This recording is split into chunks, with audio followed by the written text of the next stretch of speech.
man, you tell yourself it's just like just 15 minutes. That's all it is, just 15 minutes, and you're getting there. It feels like an eternity. Holy cow! I'm still shaking from adrenaline, and my ears all blown up. Tell us how you feel. I feel great. You know, I've never been in a situation where I've lost 2 in a row, and there's no shame in losing to the women that I lost to, and they were really close losses. But still, just getting over that mental hump, holy cow, like it is a struggle, and it's something that you have to tell yourself every day, like you belong, you belong. And this fight camp, all I kept reminding myself of was to have the confidence in my skills, and it's just like I'm right there. I just have to believe in it, and so really just getting my mind on the same track as my body, like the biggest thing. So in that first round, you took a couple. It looked like you took a couple really hard shots standing. I'm assuming. First of all, do you remember them? Well, this is the thing. Like we know that Courtney is definitely like a counterpuncher, and if she chunks them, and you know she's trying to take a chunk of your head off, you know, and so we knew that, and so we prepared for it by trying to keep our head down. You know, sometimes I have a tendency of popping my head up when I throw kicks, but just really keeping it down and knowing that if she does catch me, it's not going to be on the jaw. You know, it's not going to be in the temple. It's going to be right here on the hard parts of my head where it's not going to hurt me and might possibly, you know, hurt her like I've done in the past. You know, breaking my hand, it wasn't, you know, because I hit wrong, it's because I hit the forehead. The forehead's really hard. So just telling myself to keep my head down and making sure that, you know, if she does clip me, that I'm staying in nice and tucked. Was it your intention to take it to the ground? My intention was to utilize all my tools. You know, the majority of my fights are by submission, and so I have to be comfortable taking the fight where it needs to go. And so we knew that obviously Courtney's a counter fighter, but we also knew that she would start, if she got frustrated, that she would try to crowd me, she would try to pressure me, because other fighters has had success in pressuring me and getting me back on my toes.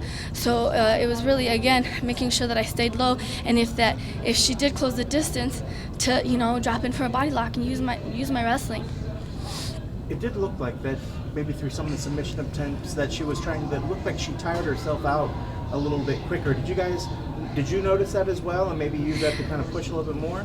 I don't know. You know, I don't know what was inside her head. What I do know that is when you go for submission attempts, or when you like throw your hardest punch and it doesn't do anything to the other fighter, it can demoralize you a bit mentally.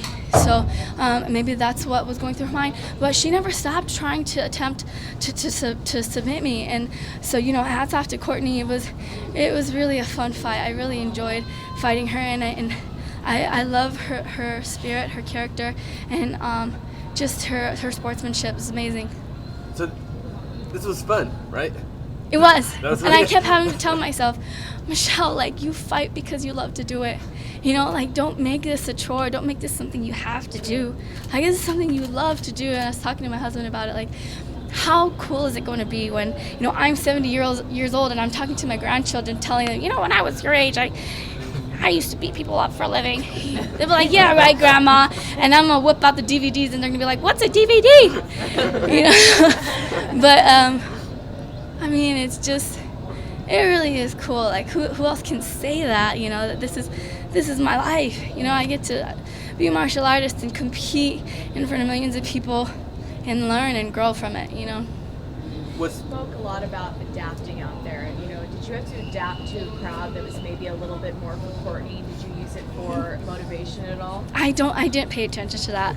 I do remember, though, like when I fought Paige in Sacramento, it was basically the same thing. We were headlining the show, but it was in Sacramento. That's Paige's hometown, you know. And I remember my husband telling me, babe, when the crowd cheers, they're cheering for you. Even though they weren't.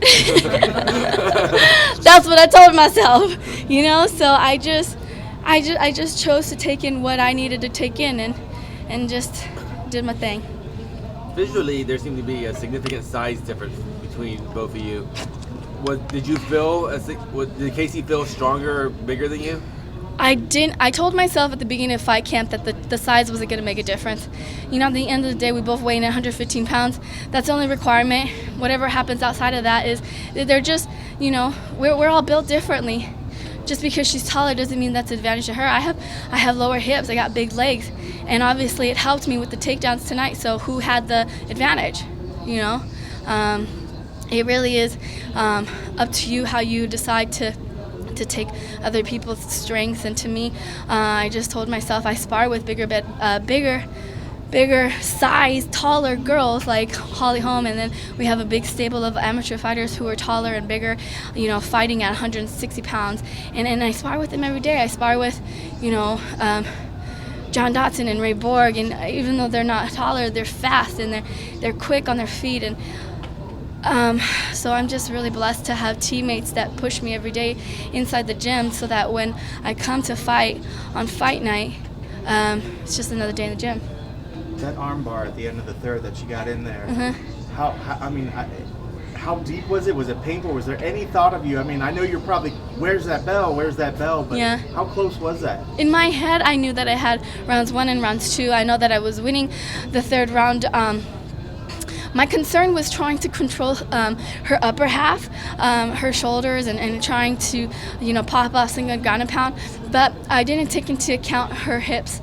And she has really good hips. In some of the past fights that I've seen, she really doesn't like to go for submissions. I've seen her go a lot for Z-guards and a lot of up kicks and things like that. So those are things that we were preparing for. But obviously, every time you go into a fight, the fighter's different, you're different, the situation's different. So, you know, hats off to her for having really good hip movement. But my arm was just centimeters off from it being tight enough to hit an armbar. So I knew that all I had to do was keep top position, and she wouldn't be able to secure that arm. Was that ear? Your damage to your ear? It looks pretty gnarly right now. Is it starting to swell? Yeah. Dang, I better get some ice on that and put my hair down. Right. Like I said, it was like me keeping my head tucked. She chunks those punches, you know. And I mean, I'm glad it was my ear and not my eye or, you know, my temple. Speaking of your hair, is that something that you enjoy before the fight? Time for you to chill out and relax, or is it an annoyance that you need to get your hair done? It's not an annoyance. It's not a time for me to chill. It's a part of the preparation, just like cutting weight and you know, doing the media obligations. It's all part of the preparation. It's kind of like the steps you have to go through to fight. It's not an annoyance, so there's no difference. So guys don't have to really do that. It's not an annoyance. I just, to me, the most important part for me is just to get my hair out of the way, so that it's not a distraction while I'm fighting.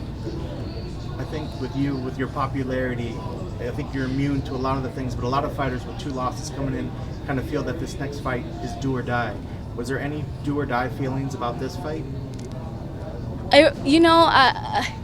If I allowed it to be a do or die, I wouldn't be able to go in there and be myself.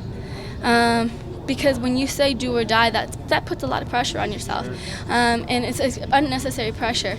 You want to be able to go in there and just flow and be in the moment.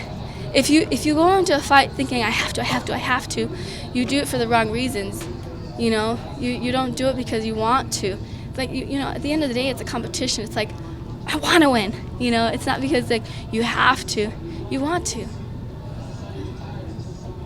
Great answer. Thanks, guys. Thank you so much. About to go.